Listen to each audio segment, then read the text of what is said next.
থাইল্যান্ডের ব্যাংককে অনুষ্ঠেয় বিমস্টেক শীর্ষ সম্মেলনের ফাঁকে বৈঠকে বসছেন বাংলাদেশের অন্তর্বর্তী সরকার প্রধান উপদেষ্টা ডক্টর মোহাম্মদ ইউনূস ও ভারতের প্রধানমন্ত্রী নরেন্দ্র মোদী।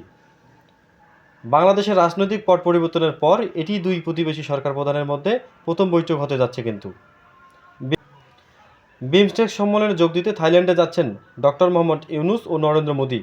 সেখানে দুই নেতার মধ্যে বৈঠকের ইচ্ছার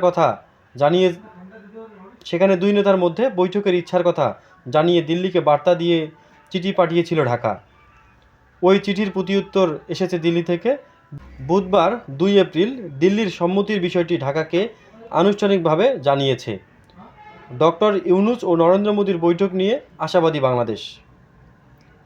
ঢাকার একাধিক নির্ভরযোগ্য সূত্র জানিয়েছে, আগামী বৃহস্পতিবার 4 এপ্রিল ব্যাংককে বিমস্টেক সম্মেলনের ফাঁকে বৈঠকে বসবেন ডক্টর ইউনূস ও নরেন্দ্র মোদী।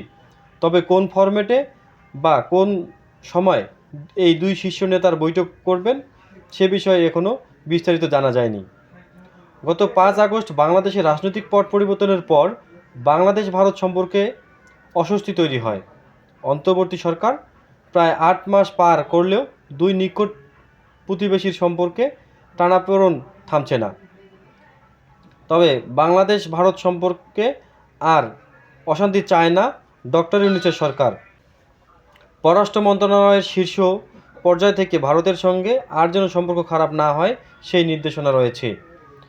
ব্যাংককে ইউনূস মোদীর সম্ভাব্য বৈঠক নিয়ে সাবেক এক রাষ্ট্রদূত বলেন, 5 আগস্টের পট পরিবর্তনের পর থেকে বাংলাদেশ ভারতের সম্পর্কে যে টানাপোড়েন চলছে সেটি অনেকটাই কমে আসবে যদি ব্যাংককে ইউনূস মোদী বৈঠক বসেন। আমি মনে করি দুই প্রতিবেশীর একে অপরের প্রয়োজন নেই এ কথা বলার সুযোগ কারো নেই। যার যার নিজ স্বার্থ বিবেচনায় দুই শীর্ষ নেতার বৈঠক হলে দুই দেশেরই কল্যাণ হবে। সম্প্রতি পররাষ্ট্র সচিব জসিম-উদ্দিন এক সংবাদ সম্মেলনে বলেছিলেন, আমাদের সম্পর্কের বর্তমান যে প্রেক্ষাপট সেই প্রেক্ষাপটে এই বৈঠকটি ডক্টর ইউনূস ও নরেন্দ্র মোদীর বৈঠকটি আমরা গুরুত্ব দিয়ে দেখছি।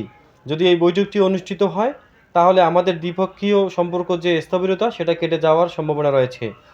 এর আগে গত সেপ্টেম্বরে জাতিসংঘের সাধারণ পরিষদের অধিবেশনের ফাঁকে ডক্টর ইউনূস ও নরেন্দ্র মোদীর বৈঠকের কথা উঠেছিল, কিন্তু শেষ পর্যন্ত তা হয়নি।